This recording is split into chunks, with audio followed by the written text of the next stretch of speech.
할렐루야. 2020년 3월 15일 우리 주일 예배를 하나님 앞에 거룩하게 올려드리겠습니다. 우리 예배에 들어가면서 우리 하나님 앞에 찬양으로 나아가기를 원합니다.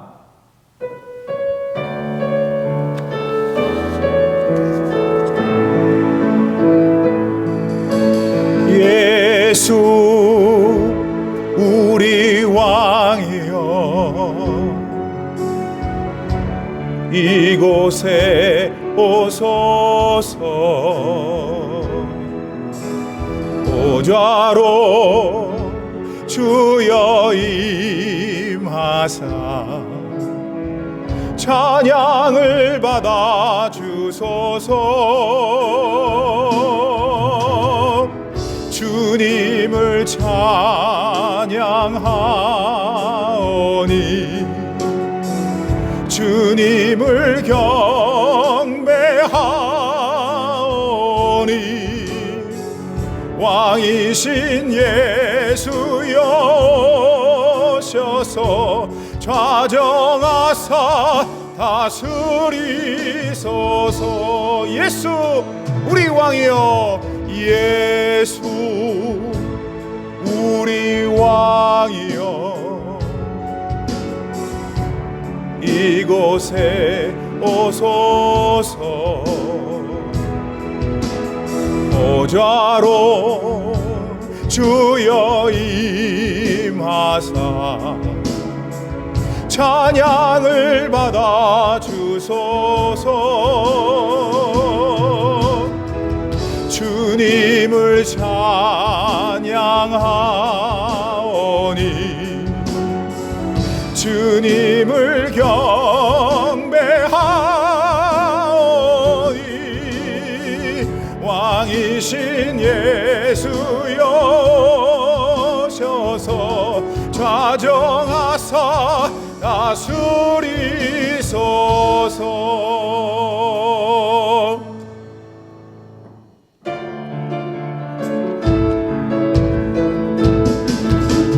나의 가장 낮은 마음 주님께서 기뻐하시고 작은 일에 큰 기쁨을 느끼게 하시는도다.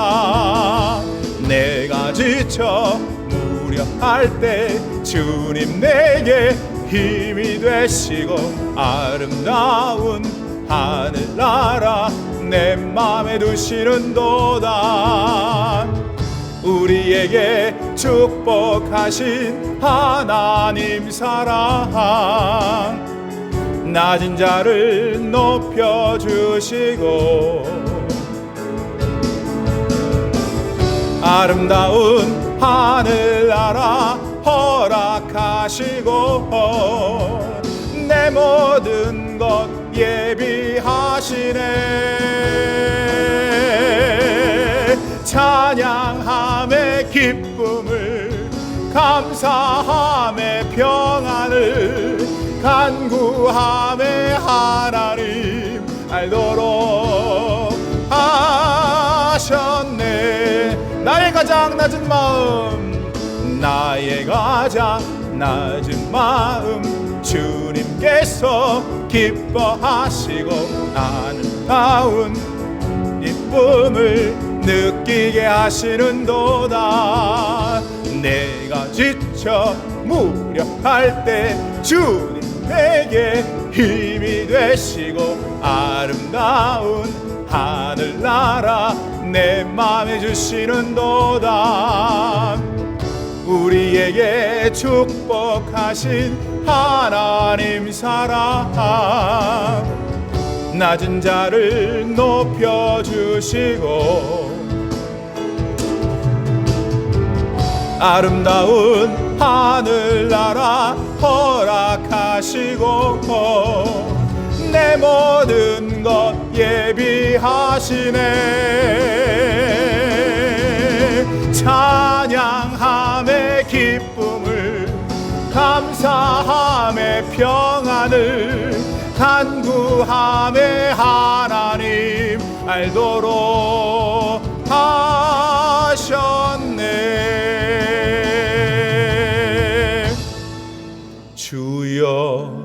우린 연약합니다. 우린 오늘을 힘겨워합니다. 주 뜻 이루며 살기엔 부족합니다. 우린 연약합니다. 주여, 우린 넘어집니다. 오늘 하루 또 실수합니다. 주의 긍휼을 구하는 죄인입니다. 우리 주만 바라봅니다. 한없는 주님의 은혜 온 세상 위에 넘칩니다.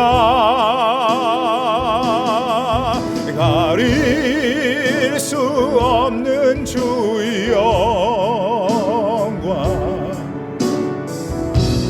온 땅 위에 충만합니다. 주님만이 길이오니 우린 그 길 따라갑니다. 그날에 우리를 우시 주는 완전합니다.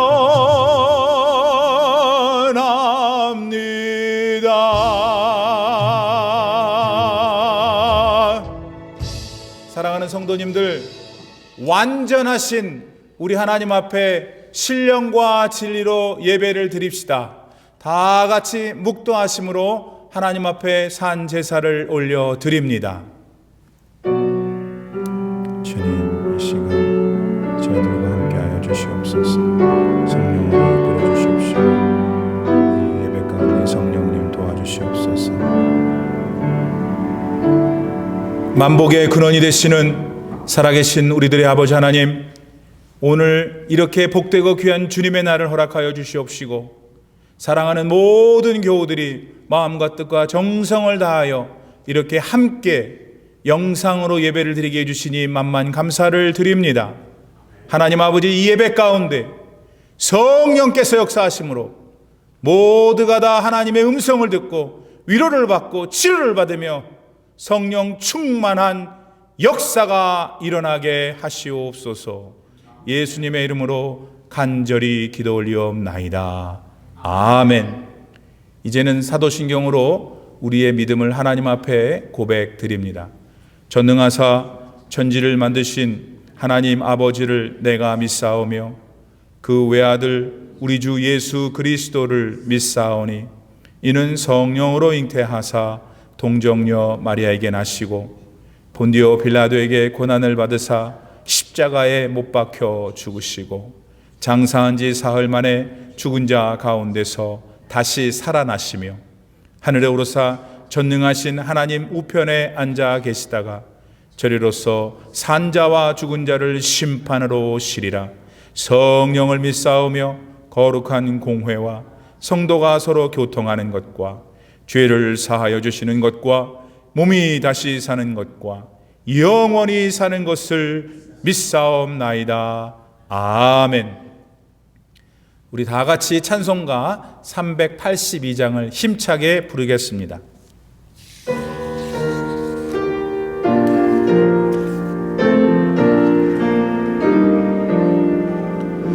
너 근심 걱정 말아라. 주 너를 지키리. 주 날개 밑에 거하라. 주 너를 지키리. 주 너를 지키리. 아무 때나 어디서나 주 너를 지키리. 늘 지켜주시리.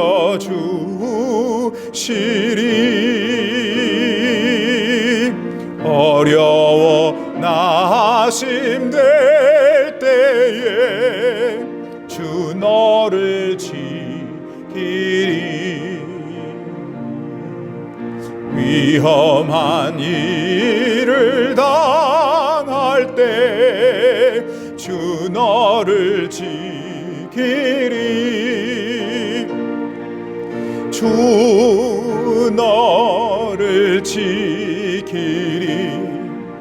아무 때나 어디서나 주 너를 지키리.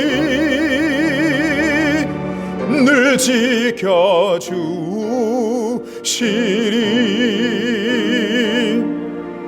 너 쓸 것 미리 아시고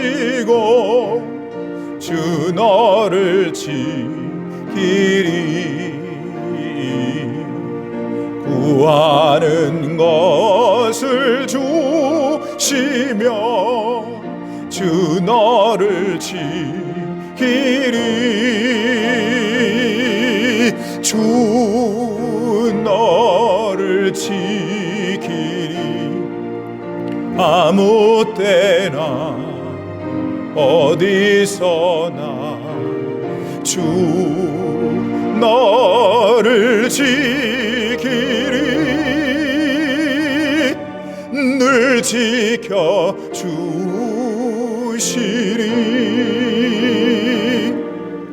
어려운 시험 당해도 주 너를 지키리. 구주의 품에 거하라. 주 너를 지키리. 주 너를 지키리. 아무 때나 어디서나 주 너를 지키리. 늘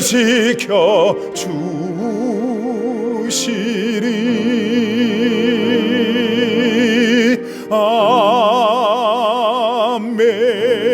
아멘. 다 같이 기도하겠습니다. 하나님, 감사와 찬양을 주님 앞에 올려드립니다. 하나님만이 유일한 신이시며 창조주이시며 예수 그리스도를 우리의 구원의 하나님으로 보내신 능력의 하나님이신 줄 믿습니다. 하나님, 이 시간 우리가 특별한 상황이어서 특별한 형태로 하나님을 찾아뵙습니다.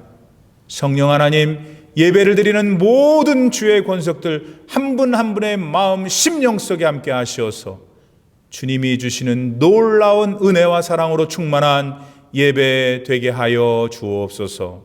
예수님의 이름으로 간절히 기도 올리옵나이다. 아멘. 오늘 하나님께서 저희들에게 주시는 말씀은 구약성경 욥기서 20장 10절 한 절 말씀 되겠습니다. 제가 가진 성경 구약성경 784쪽에 있습니다.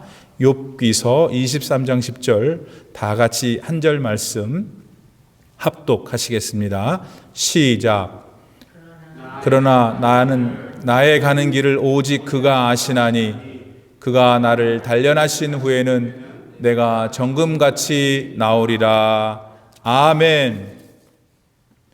오늘은 욥기 23장 10절 말씀을 기초로 정금같이 나오리라 하는 말씀으로 하나님의 말씀을 전해드립니다. 에돔 땅 어딘가로 알려진 우스라는 곳에 욥이라는 사람이 살았습니다. 세상 사람들은 그를 동방에서 가장 위대한 자라고 불렀죠.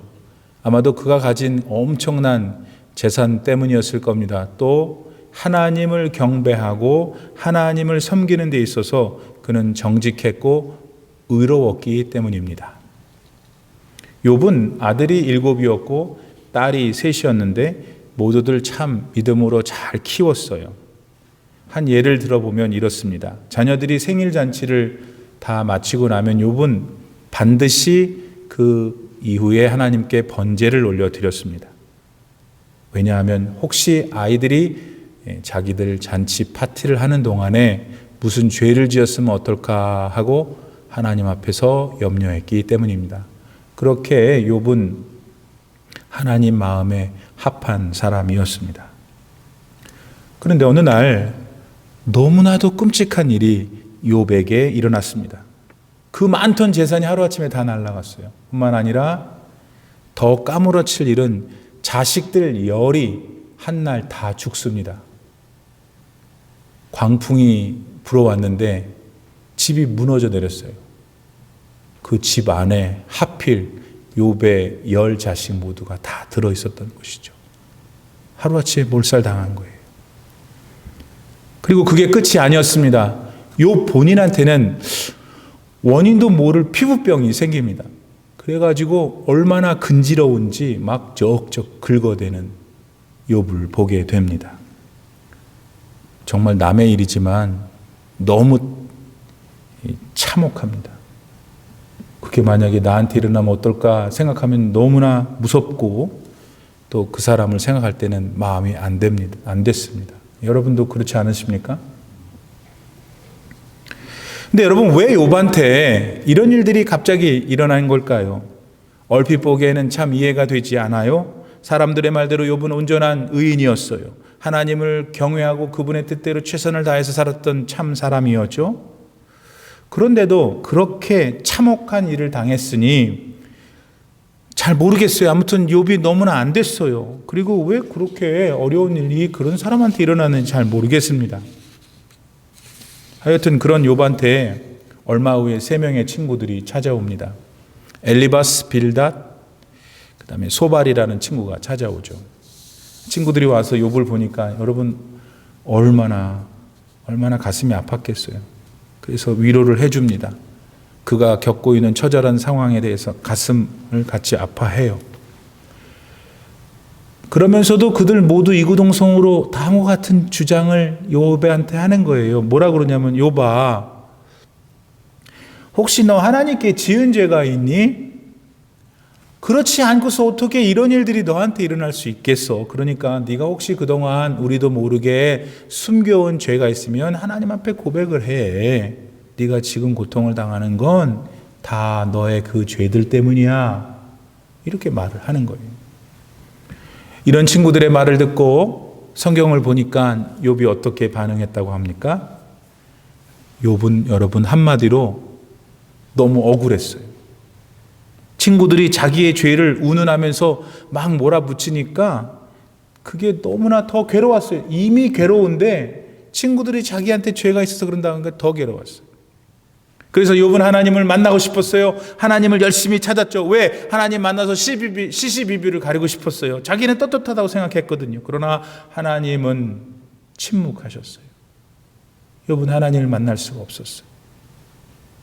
그랬기에 욥은 더욱 답답했습니다. 원망도 생겼죠. 여러분, 세상을 살다 보면은 우리는 정말 이해할 수 없는 일을 만나기도 합니다.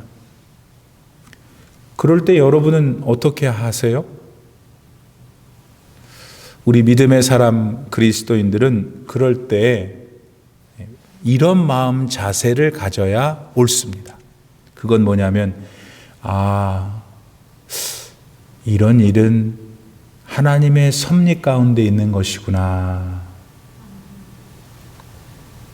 그런 자세가 믿음 안에서 더욱 성숙한 삶의 모습입니다.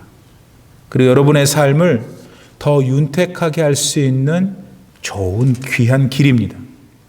욥은 정말 기가 막힌 일을 당했어요. 그리고 그 일은 우리 모두가 인정하는 대로 욥한테는 일어났으면 안 되는 일이었단 말이에요. 그래서 우리는 욥이 다소 하나님을 원망하는 그러한 모습에 동감이 가요. 왜냐하면 우리도 그러니까. 그러면서 동시에 욥을 향해서 죄를 고백하라고, 죄를 참회하라고 하는 친구들한테도 우리 마음이 가요. 왜냐하면 욥이 죄를 짓지 않고서 어떻게 그렇게 정말 황막한, 정말 참혹한 일을 당할 수 있을까 생각이 드니까. 근데 여러분, 이 부분에서 잠시 멈추셔야 합니다.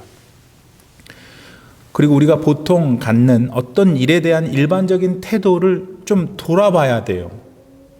이것은 믿음의 사람에게 있어서 대단히 중요한 일입니다.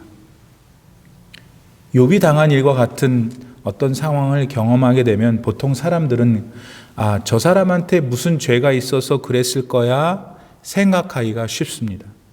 아니 땐 굴뚝에 연기가 나겠나 하는 생각이 불쑥 드는 거죠. 세상 일은 다 원인이 있고 또 그것에 따르는 결과가 생기는 것이지 하는 거죠. 욥의 세 친구들이 욥에게 그런 마음이었습니다. 우리가 그런 욥의 세 친구들에게 동감을 갖는 것도 다 그런 바탕에서 오고요. 그렇다면은 여러분, 정말 욥이 숨겨놓은 죄가 있어서 그렇게 참혹한 일을 당한 걸까요?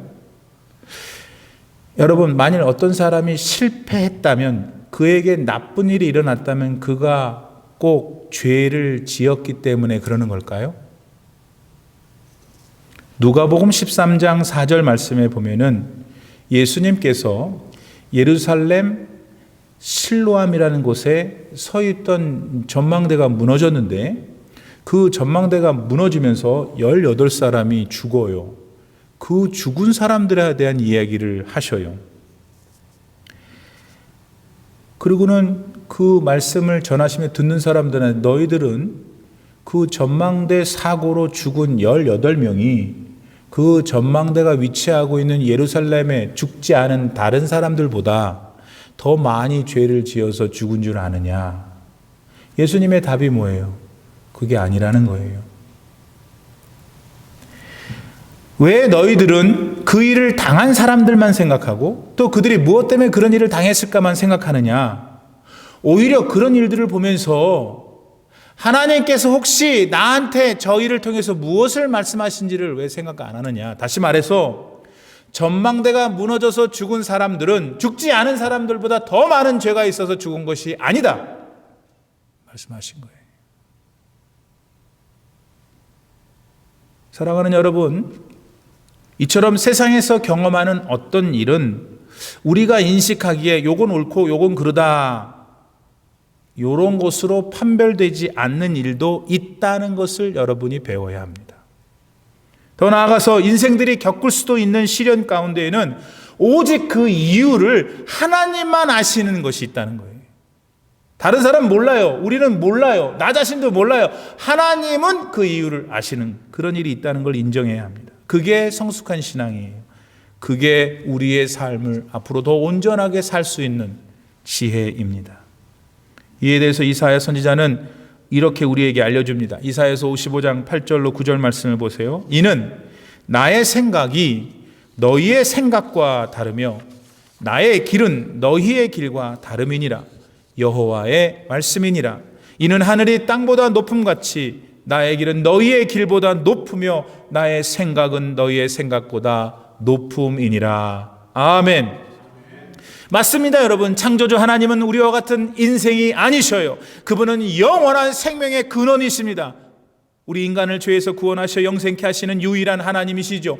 없는 것에서 있는 것을 만드시는 모든 만물의 근원이십니다. 그러므로 세상의 어떤 일은 그런 우리 하나님만의 뜻과 계획 가운데서 이루어지기도 합니다. 쉽게 사람들이 이해하고 인식하는 방법으로 진행되지 않을 수도 있어요. 때문에 그런 일은 우리 사람의 판단으로는 헤아려지지 않습니다.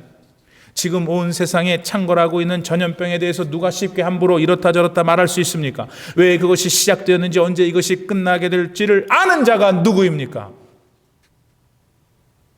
오직 우리 하나님 한 분뿐이십니다. 그러므로 우리는 이 일에 대해 원인을 규명하려고 하기보다는 겸손하게 하나님 앞에 무릎 꿇고 하나님 우리를 불쌍히 여겨달라고 기도해야 합니다. 누군가를 탓하고 너 때문이라고 비난하기보다는 이 사건 속에서 혹시 하나님이 나에게 하시고자 하는 말씀은 없는가? 우리 교회, 우리 민족, 우리 나라에 하고자 하시는 말씀 없는가? 생각해 보아야 합니다. 동시에 우리는 믿어야 합니다. 뭘 말입니까? 우리들이 잘 알 수 없는 하나님의 섭리도 언제나 우리를 유익하게 하기 위해서 일어난다는 겁니다. 하나님의 섭리는 왜 일어나냐? 우리가 알지 못하는 그 섭리가 왜 일어나냐? 나와 여러분을 유익하게 하기 위해서. 하루아침에 처절하게 망해버린 욥은 하나님을 찾아 따지고 싶었죠. 자신의 처지가 너무나 억울해서 그랬습니다. 그러나 그는 하나님의 답을 들을 수가 없었어요. 하나님이 침묵하셨기 때문에. 그래서 절망했어요. 그러나 그럼에도 불구하고 욥은 그러하신 하나님에 대한 이런 태도와 믿음을 가졌어요. 이거 여러분이 배워야 돼요. 그게 뭐예요? 본문 10절 말씀을 보세요. 그러나 내가 가는 길을 그가 아시나니 그가 나를 단련하신 후에는 내가 순금같이 나아오리라. 욥은 하나님께서 자기가 걷고 있는 길을 아신다고 확신했습니다. 억울했고 답답했고 다소 원망도 없지 않았지만 여전히 욥이 놓치지 않고 있었던 것 하나는 하나님은 나와 함께 하신다는 믿음이었어요. 하나님은 자신을 아시고 자기의 삶을 아시고 자기가 지금 어떤 상황 속에 있다는 것을 다 아신다고 그는 믿었어요. 물론 욥도 한 인간이었죠. 그랬기에 억울한 상황에 대해 억울했어요. 여러분 답답했어요. 여러분 성경 읽으면 원망했어요. 뭐 어느 신학자들은 원망 안 했다고 그러는데 어떻게 원망 안 해요? 그 원망하고 있는데. 그러나 욥의 다른 점은 그럼에도 불구하고 하나님을 부정하지 않은 거예요. 들리세요? 하나님 부정하지 않는 거예요. 이게 중요합니다. 가만히 여러분 양심에 손을 대고 얘기해 보세요. 우리는 얼마나 많은 순간 하나님이 없는 것처럼 하나님이 안 계신 것처럼 부정하는지 몰라요. 욥은 원망했어요. 불평했어요. 하나님 왜 나한테 이러십니까? 했어요. 그런데 그런 하나님 자체를 부정하지 않았어요. 억울해했어요. 하나님 앞에 원통해했어요. 그러나 하나님 왜 그러시냐고 하나님을 붙들고 있었단 말이에요. 이런 믿음을 가진 분들이 또 있어요. 옛날 유다 사람 가운데 사드락, 메삭, 아벳느고가 그런 사람들이었죠. 그들은 나라가 망해갖고 바벨론으로 끌려갔어요. 노예로. 그런데 머리가 좋아가지고 그 공직자, 고위 공직자를 했어요. 그러고 있는 어느 날 바벨론 왕 느부갓네살이 느닷없이 금신상을 하나 세워놓더니 거기다가 다 절하라 그러는 거예요. 왜? 자기를 국민들이 더 숭배하도록. 하지만 사드락, 메삭, 아벳느고는 그럴 수가 없었어. 왜? 하나님은 유일하신 여호와 하나님밖에 없기 때문에. 그랬더니 이 바벨론의 고위 공직자들이 잽싸게 왕한테 가서 말한 거예요. 거자질한 거. 왜냐하면 그동안 그 세 사람 때문에 그 높은 자리에 자기가 가고 싶었는데 못 갔거든요. 그 시기하고 질투를 하고 있었는데 아니나 다를까 기회가 왔다고 해서 느부갓네살 왕한테 고자질했어요. 하지만 왕도 잘 알고 있었어요. 그러나 자기가 세운 명령 아니에요? 이제는 어떻게 자기가 세 사람을 좋아했거든. 그래서 변론할 수가 없는 거예요. 그래서 불러다가 말해요. 달래요. 야, 내가 세운 상에 뭐가 그렇게 어려워. 절 한번 해. 그러지 않으면 너네 죽어. 그런 죽음에서 너희를 도대체 누가 구할 수 있겠어? 그 상황에서 세 사람은 그 사람들의 입장을 생각해 보세요. 얼마나 상황이 괴로워요. 억울하죠. 자기들은 가만히 있었는데 신상 하나 세워가지고 자기들의 목숨이 왔다 갔다 하게 생겼으니 얼마나 억울해요. 그리고 왜 하나님은 자기들을 이렇게 보호하지 않는 것 같은 느낌이 드냔 말이에요. 그렇지 않아요, 여러분? 자, 근데 잘 들으세요. 그런 마음이 있었다고 나는 생각해요. 성경은 그런 마음을 말하지 않지만 사드락, 메삭, 아벳느고 분명히 그런 마음이 있었을 거예요. 근데 한 가지 그들한테 다른 점이 있었다니까. 그게 뭐냐면 하나님에 대해서 조금 섭섭한 마음이 있었어도 하나님 자신을 부정하지 않았어요. 보세요. 그들이 느부갓네살한테 뭐라 그러냐면 다니엘서 3장 17절로 18절 말씀. 왕이여, 우리가 섬기는 하나님이 계시다면은 우리를 맹렬히 타는 풀무불의 가운데서 능히 건져내시겠고 왕의 손에서도 건져내시리이다. 그러나 그리하지 아니하실지라도 왕이여, 우리가 왕의 신들을 섬기지도 아니하고 왕이 세우신 금 신상에게 절하지도 아니할 줄을 아시옵소서. 왜? 하나님밖에는 하나님이 아니라는 걸 알았기 때문에. 그들은 그와 같은 상황 속에서 하나님을 부정할 수가 없었어요. 자기가 죽는다 하더라도 그거는 부정할 수 없었던 믿음을 가지고 있었어요. 사드락, 메삭, 아벳느고는 그들이 처하게 된 상황을 왜 자기가 그렇게 상황에 처했는지 이해하지 못했어요. 하나님을 신앙하는 그 신앙 자체 때문에 풀무불에 던져져야 하는 절체절명의 순간을 그들은 그저 맞이할 수밖에 없었어요. 그 믿음 때문에 죽게 된 거예요. 마음 한켠에서 원망도 되었죠. 그러나 그들은 하나님 한 분만은 놓치지 않고 있었다는 거. 그분을 어찌됐든 믿었어요. 할렐루야. 뭐 어떻게 됐어요, 여러분? 결국 풀무불에 떨어졌어요. 근데 애들 말로 한 개도 꼬실리지 않았어요.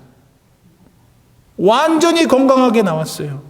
왜? 그 풀무불 가운데 어떤 분이 그들과 함께 하셨기 때문에. 사랑하는 성도 여러분, 사람은 누구나 이해할 수 없는 고난을 당할 수 있어요. 그리고 지금 어떤 분은 그 상황 가운데 있을 수도 모르죠. 억울하실 겁니다. 답답하며 괴로울 수 있겠죠. 그러기에 하나님에 대한 원망의 마음이 들 거예요. 그러나 욥처럼 여러분도 고백하셔야 돼요. 하나님은 그럼에도 불구하고 내가 가는 길을 알고 계십니다. 사드락, 메삭, 아벳느고가 그렇게 아니하실지라도 하나님만은 유일한 창조주 하나님이다 고백할 수 있어야 됩니다. 그렇게 어떤 상황 속에서 하나님을 부정하지 않을 때 그 인생은 반드시 승리합니다. 그 풀무불에서 예수 그리스도께서 함께 하셨던 것처럼 여러분의 그 삶 속에 주님이 함께 하셔서 늘 보호하시고 승리케 하실 것이기 때문입니다. 한편 욥은 자신의 길을 다 아시는 하나님께서 자기를 단련하신 다음에는 마치 순금처럼 다시 나오게 해주실 것이라 고백합니다. 몇 번 말씀드린 대로 욥은 지금 자기가 처해 있는 현실을 이해하지는 못했어요. 답답했죠. 그러니까 여러분, 우리도 같은 사람인데 이해가 안 되고 답답하니까 하나님이 정말 도대체 왜 그러신가 의심이 생겼겠죠. 의심만 생겼겠어요? 불평도 생기고 짜증도 생기고 그냥 문도 확 닫고 교회도 안 가고 이러고 그랬겠죠. 그런데 그런 중에 욥을 보세요. 욥은요, 그런 자신의 고통스러운 상황 속에서도 뭘 하냐면 하나님의 마음을 읽어내요. 이거 우리가 배워야 돼요. 그는 하나님의 마음을 읽어냈어요. 어떻게? 그게 뭐예요? 하나님은 자기가 지금 겪고 있는 고통을 아신다는 거, 첫 번째. 두 번째, 그 고통을 통해서 나를 더욱더 나은 자리로 데려가실 거라는 확신이에요. 금이 나는 광산에서 막 캐낸 금은 그 순도가 현저히 떨어진다고 합니다. 왜냐하면 그 안에는 다른 광물들도 많이 섞여 있어서. 그러기에 그 금을 더 순전한 순금으로 만들기 위해서는 어떻게 해야 할까요? 사람이 상상할 수도 없는 그 뜨거운 불에다가 녹인답니다. 그러면 이제 순금이 되는 거죠. 불순물이 사라지고. 그런 금이 만약에 있다면 그 구하기도 힘들고요. 그게 있다면 진짜 소중한 재산으로 남게 됩니다. 여러분 아세요 그거? 여러분은 보통 사람들이 아니라는 거 아시냐고요? 아멘이 안 나오네. 여러분은 보통 사람이 아니고 천국 시민권자들이에요. 때문에 이 땅에 사시는 동안에 하나님은 여러분을 특별한 성품을 가질 수 있도록 훈련시키세요. 왜? 이 다음에 천국에 들어가면 거기 천국에 들어간 사람들과 함께 살 수 있도록. 그러면 천국의 주인이신 우리 하나님은 어떻게 천국 시민권자들인 우리를 이 땅에서 훈련시키실까? 하나님이 사용하셔요. 뭐를? 불을 사용하셔요. 그 불이 뭐예요? 우리 인생에서 겪는 여러 가지 시련들이 그 불이에요. 그 불을 통해서 우리는 하나님을 의심했다가, 하나님을 안 믿었다가, 하나님 떠났다가, 하나님밖에 안 계시군요. 돌아오게 되는 거예요. 베드로 사도는 목회자였어요. 물론 주님의 위대한 사도였지만 그는 예루살렘에서 그 교인들과 함께 평생을 목회했어요. 그러니까 사람 시달렸던 거예요. 많은 것을 경험했어요. 그가 뭐라고 하는지 들어보세요. 베드로전서 1장 6절로 7절 말씀. 그러므로 너희가 이제 여러 가지 시험으로 말미암아 잠깐 근심하게 되지 않을 수 없으나 오히려 크게 기뻐하는도다. 너희 믿음의 확실함은 불로 연단하여도 없어질 금보다 더 귀하여 예수 그리스도께서 나타나실 때에, 그 다음 중요해요, 칭찬, 영광, 존귀를 얻게 할 것이니라. 인생의 시련, 알 수 없는 시련은 고통스러운 것이에요. 없었으면 좋겠어요. 그러나 어떤 인생에 시련이 없냔 말이에요. 하나님은 그 시련을 통해서 우리 천국의 시민권자들인 여러분을 이 땅에서 훈련시키는 거예요. 어떤 성품을 갖도록? 천국 시민권자의 성품을 갖도록. 왜? 예수님께서 다시 오실 때에 칭찬과 영광과 존귀를 받도록. 여러분, 우리가 겪을 수 있는 인생의 시련은 하나님이 우리한테 축복해 주시기 위해서 사용하는 도구예요. 하나님은 우리가 이 땅에 사는 동안에 비실비실한 그리스도인들 되기를 원하지 않으세요. 뭐 어떻게 할지도 모르고 갈팡질팡하는 그런 그리스도인 되기를 원하지도 않으셔요. 오히려 믿음 안에서 힘이 있고 소망을 가지고 즐거움을 잃지 않는 복된 그리스도인들 되기를 바라십니다. 그렇게 이 땅에서 사시다가 영원한 하나님 나라에서 영생하기를 기대하셔요. 그러므로 오늘 여러분 해야 될 일이 뭐예요? 힘을 내야 돼요. 힘을 내야 돼요.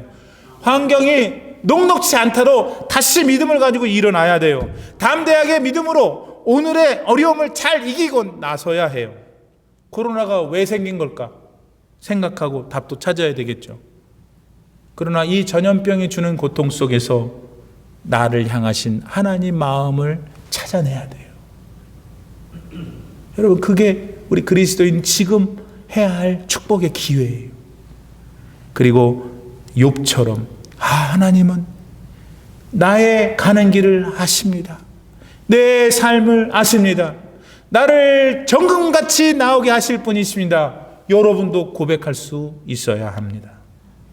여러분, 시편 기자는 고난은 유익이라고 그랬어요. 세상에 어떤 바보가 고난이 유익이라고 그래요. 근데 진짜 바보가 아니라 진짜 지혜로운 사람은 그렇게 말할 수밖에 없어요. 왠지 아세요? 그 고난을 통해서 하나님 마음을 알 수 있기 때문에. 시편 119편 71절 말씀을 보세요. 고난당한 것이 내게 유익이라 이로 말미암아 내가 주의 율례들을 배우게 되었나이다 그랬어요. 여러분, 우리들 모두는 지금 우리 일평생에 단 한 번도 겪어보지 못한 특이한 전염병의 시기를 보내고 있습니다. 누구도 이 상황에 대한 답을 가지고 있지 못합니다. 오직 우리들의 창조주 하나님만 답이 있으십니다. 그분을 향하여 겸손하게 무릎 꿇고 기도하며 이 환경을 극복해 나갑시다. 하나님이 여러분을 붙드실 것입니다. 하나님이 여러분을 보호하실 것입니다. 하나님이 여러분을 승리하게 하실 줄 믿습니다. 여러분을 정금처럼 나오게 하실 것을 믿으며 이 혹독한 시련의 계절을 다 함께 주 안에서 승리해 가기를 축복합니다. 기도합시다. 은혜와 사랑이 충만하신 주님, 감사와 찬양을 주님 앞에 올려드립니다. 오 주님, 너무나 무섭습니다. 너무나 두렵습니다. 너무나 이해할 수 없습니다. 오늘 우리가 처해 있는 상황은 우리 누구도 경험해 보지 않은, 한 번도 겪지 않은 고통입니다. 그러나 하나님 아버지, 사랑하는 성도님들과 이 지역사회에 있는 모든 분들과 미국에 있는 분들과 온 세상에 만연한 모든 사람들을 하나님께서 불쌍히 여겨 주시옵시고 긍휼을 베풀어 주시옵시고 이 모든 역경 속에서 모두가 믿음으로 정금처럼 나오는 은혜를 나리워 주시옵소서. 우리 그리스도인들은 이와 같은 상황 속에서 쪼그라들지 말고 무서워 벌벌 떨지 말고 힘차게 나팔을 불며 전진하고 또 전진할 수 있는 믿음의 용사들이 다 되게 하여 주시옵소서. 예수님의 이름으로 간곡히 기도 올리옵나이다. 아멘. 우리 주신 말씀을 생각하시면서 찬송가 360장 부르실 때에 준비하신 봉헌 하나님 앞에 드리겠습니다.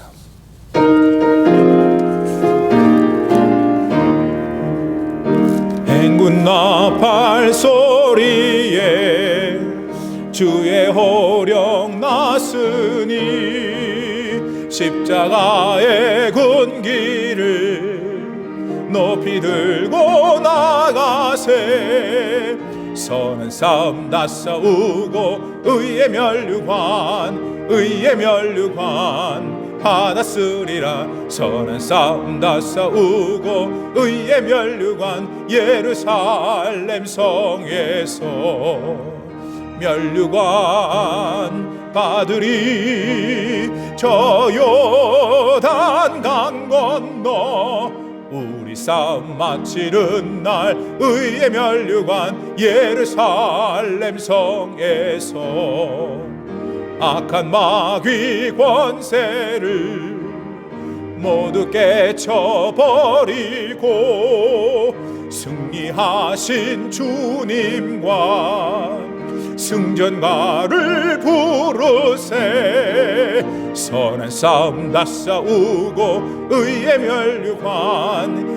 면류관 받았으리라. 선한 싸움 다 싸우고 의의 면류관 예루살렘 성에서 면류관 받으리. 저 요단 강 건너 우리 싸움 마치는 날 의의 면류관 예루살렘 성에서 달려갈 길 다 가고 싸움 모두 마친 후 주와 함께 기쁨을 용사들아 누리세.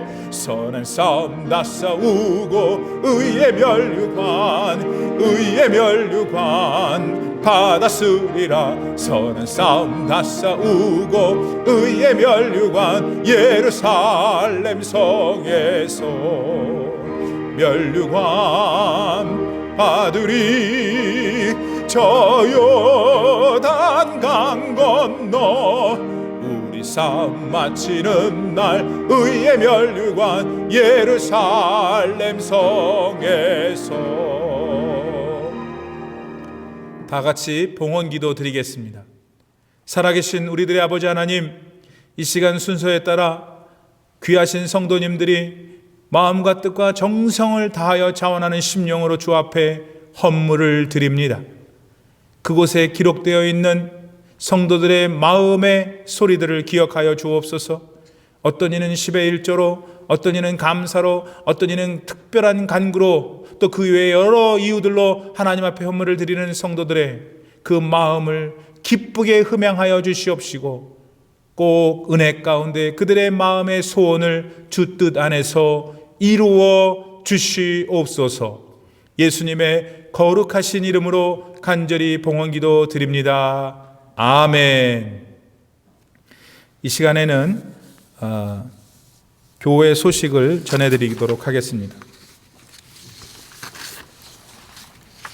이 순서 이후에 우리 성인 예배 축도 다음에 연속해서 우리 중고등부를 위한 설교를 우리 한 목사님께서 하시게 됩니다. 그러니까 제가 축도로 우리 성인 예배를 마치면 이제 자녀분들이 지금 옆에 계시죠? 예, 같이 말씀을 들을 수 있도록 우리 중고등부 학부형님들께서는 도와주시기를 바랍니다.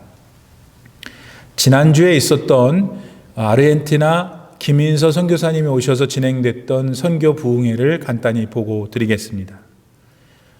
선교 부흥회를 통해서 우리 성도님들과 기타 다른 교우들께서 헌금을 하신 총 금액은 6,600불입니다.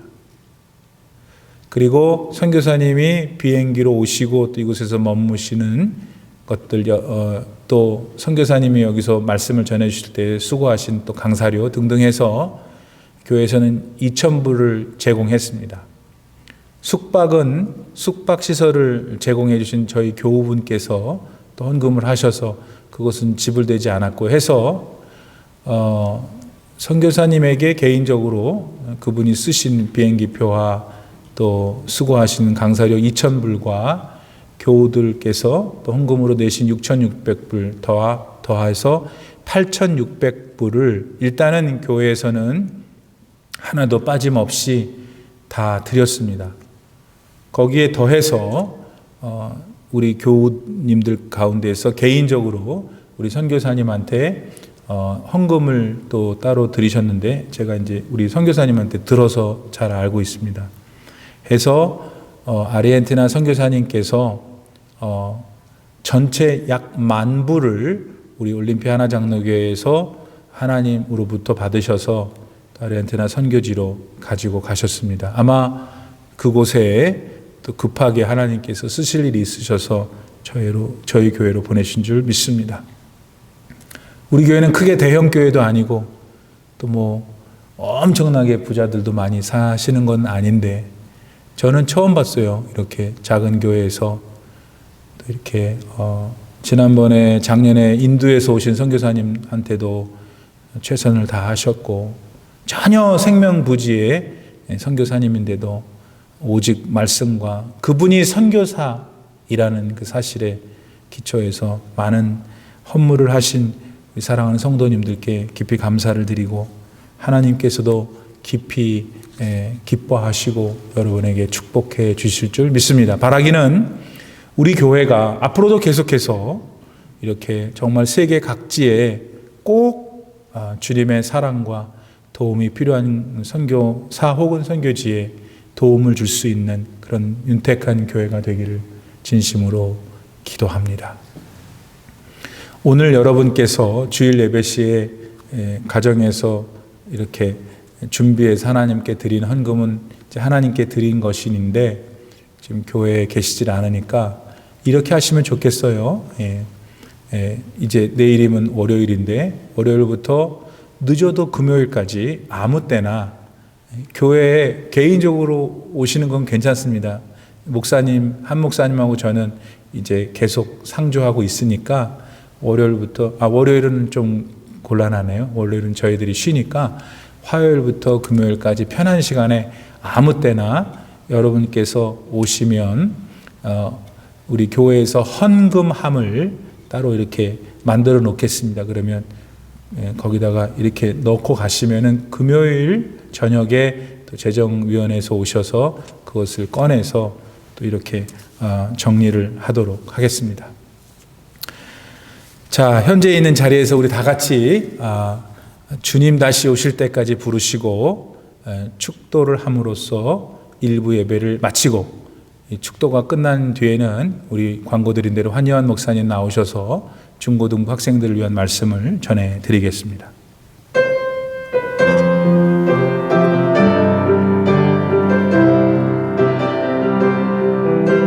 주님 다시 오실 때까지 나는 이 길을 가리라. 좁은 문 좁은 길 나의 십자가 지고 나의 가는 이 길 끝에서 나는 주님을 보리라. 영광의 내 주님 나를 맞아주시리. 주님 다시 오실 때까지 나는 일어나 달려가리라. 주의 영광 온 땅 덮을 때 나는 일어나 노래하리. 내 사모하는 주님 온 세상 구주시라. 내 사모하는 주님 영광의 왕이시라.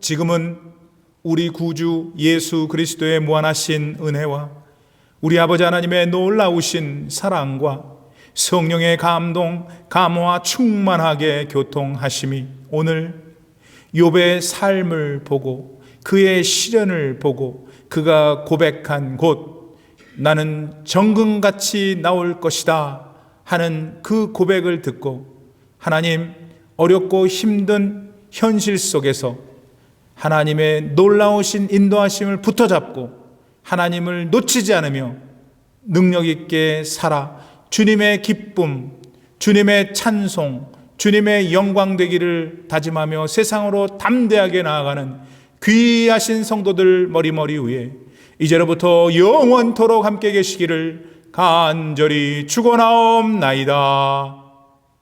아멘.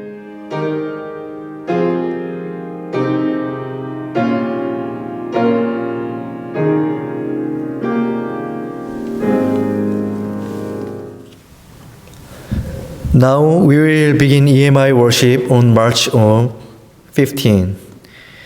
The word of God we are going to share today is Jonah chapter 2, verses 1 to 4. Let's read it together. From inside the fish, Jonah prayed to the Lord his God. He said, "In my distress I called to the Lord, and he answered me. From the depths of the grave I called for help, and you listened to my cry. You hurled me into the deep, into the very heart of the seas, and the currents swirled about me. All your waves and breakers swept over me. I said, I have been banished from your sight, yet I will look again toward your holy temple." Hi, EMI friends. How have you been for the past week? Today we are having a little special worship service. As you all know, because of the coronavirus, we could not worship together and decided to do online service. I've been to Kansas City to attend seminars for the past week. And while I was there, Olympia had a lot going on. Are you guys okay? What do you think of as you see the coronavirus spreading around the world? I personally thought about how precious the experience of or happiness we had every day. Looking back, there may have been many times that we forgot when we lived without any fear and burden to meet people, and that coming to church together to worship and praise was a great happiness and grace was. Like this, sometimes we make mistakes that we take for granted on what we have and what we enjoy. So, do you know that many times we live a life where we do not appreciate our current situation and keep complaining it. When hard time comes in our lives and the situation and environment changes to the bad, don't forget that no matter how much you regret it, it's too late. So we need an attitude of life to thank God for every moment in our daily lives and to enjoy happiness. I want to make one suggestion. Have a time after worship service today and talk with your parents or other family members about what happiness we had forgotten about on our daily lives. That's your first mission today.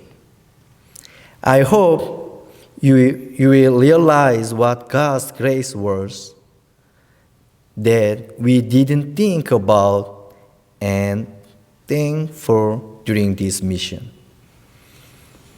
Okay, shall we talk about the text we read together today? Thinking about what text I have to preach to our EMI friends today in this miserable situation, I came up with one biblical character in my mind. It's Jonah. As you guys already know well, do you remember the pictures of Jonah I talked about last time? First of all, the Bible Jonah is very short story compared to the other Bible. The total number of chapter is 4. However, in that short story, the appearance of the human rebellion and the disobedience of the human and the love and grace of God, who has changed their obedience to achieve the salvation of the whole world, are clearly visible in the Bible, Jonah. So, even though the content is short, God's love and grace for salvation, which is focused on the providence of God, who presides over everything, is the Bible, Jonah. Now, let's take a look at the video and see what the whole story is like.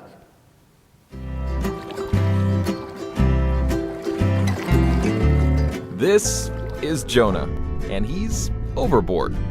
A few minutes ago, he was up here with these guys, but they threw him into the sea. To understand why, let's back up. Jonah was a prophet. He got messages from God and delivered them to people. God will restore our land. Everything was fine until God gave him this message. Dear Nineveh, in 40 days you will be destroyed. Jonah didn't like the message, and he really didn't like Nineveh. So he did what any of us might do when confronted with the clear, unchanging will of an all-powerful God.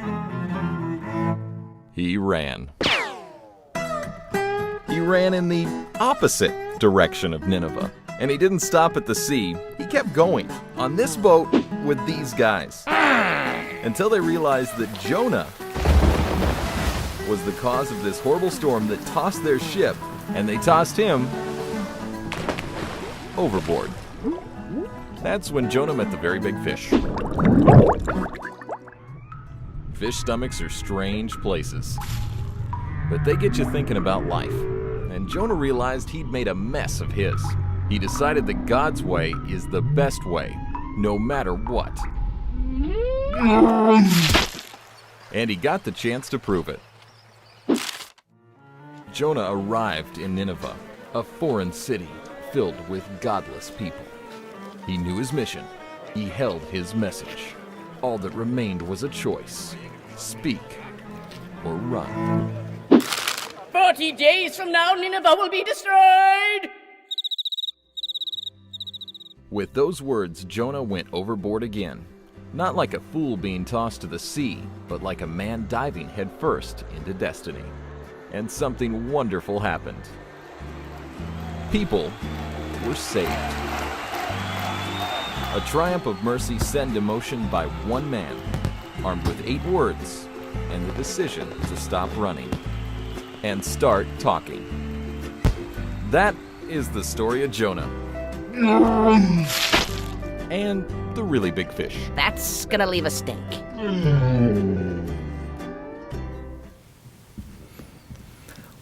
What do you think?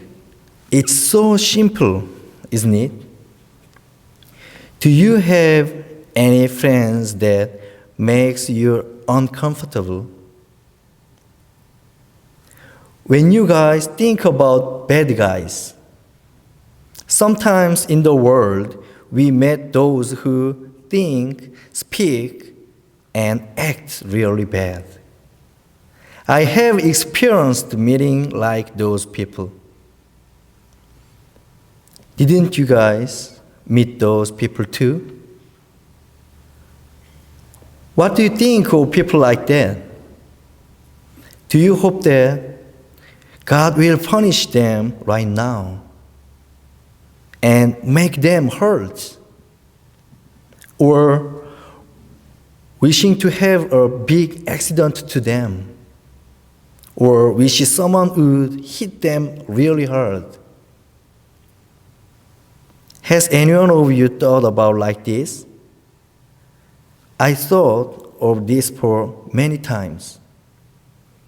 If you guys say, no, never thought of that, then it's either I'm really a bad person or you guys are lying right now. Anyway, Jonah's situation right now is similar with this. God ordered Jonah to go to the city of Nineveh in Ashur and deliver God's message to the people there to repent of their wrongs and be saved. What does that mean?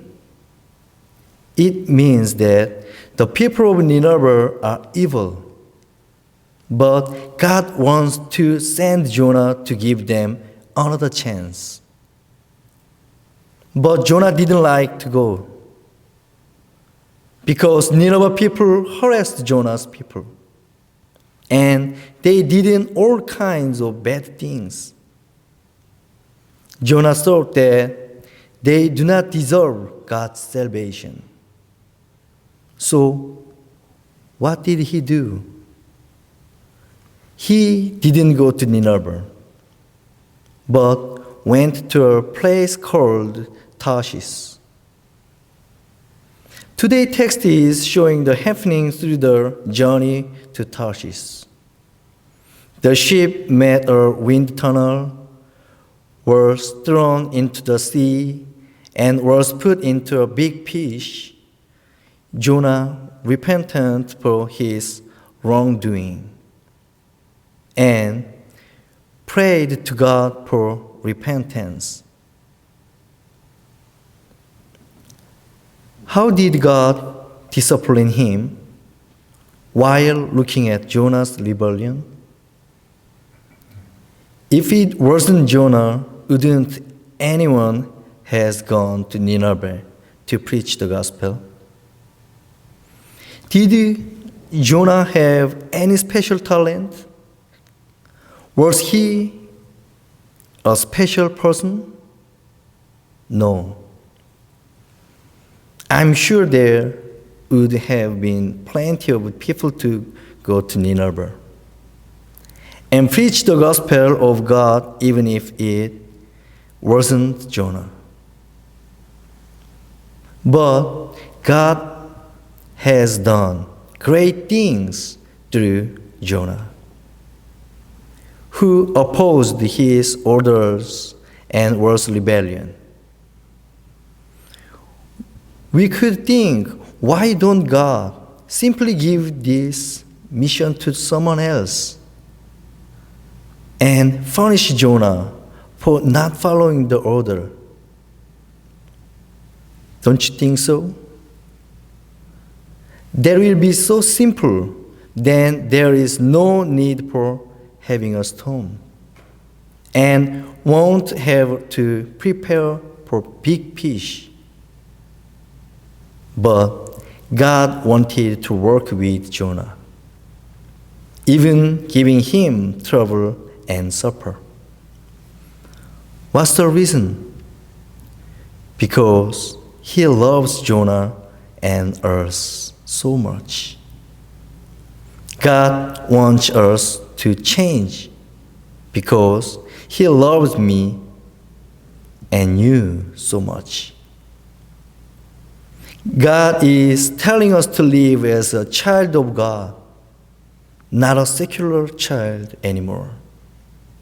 Live by experiencing the Holy Spirit and not the flesh anymore. To work the path of life, not a path of death. Sometimes the despair of being thrown into the sea like Jonah. It's God who disciplines us. To experience despair like being trapped in a fish stomach. Giving the last chance to the people of Nineveh who were really bad people, and God is giving us the chance today, just as He did to save them. You already know me, the news of the salvation, the gospel to others. So, I hope you will hear the voice of God who says, "Be obedient to my orders and live a life of keeping." I hope you will do your best to live according to God's voice again. Life changed because of God. A changed life for God. Even if you don't want to do it, when you think it annoying and it doesn't seem to mean anything, and even if it doesn't seem acceptable and impossible, if it's what God ordered us to do, we should try our best to obey it. Why? Because God's work will surely appear by God's power, not by our power. What is another order God on us today? Who ordered Jonah to go to Nineveh? Our current situation, like being in a fish stomach. What message is God giving us through the coronavirus that people around the world appear afraid of? I hope and pray that this week, as we live in the world or having a quiet time at home, focus on God's voice and act on that order with your best. Let's pray. Dear Heavenly Father, the world is now on fear of this mysterious virus. Please help us to overcome this situation so that we can gather again and worship and praise you in church together. Today we shared about the story of Jonah. We saw your unchanging love and grace. Lord, you did not give up on Jonah, so we are happy to believe that you will not give up on us too. God, you will never abandon us. even when we are in the pit of life. This week, let us think of your thankfulness and give thanks in every moment we live. In Jesus' name we pray. Amen.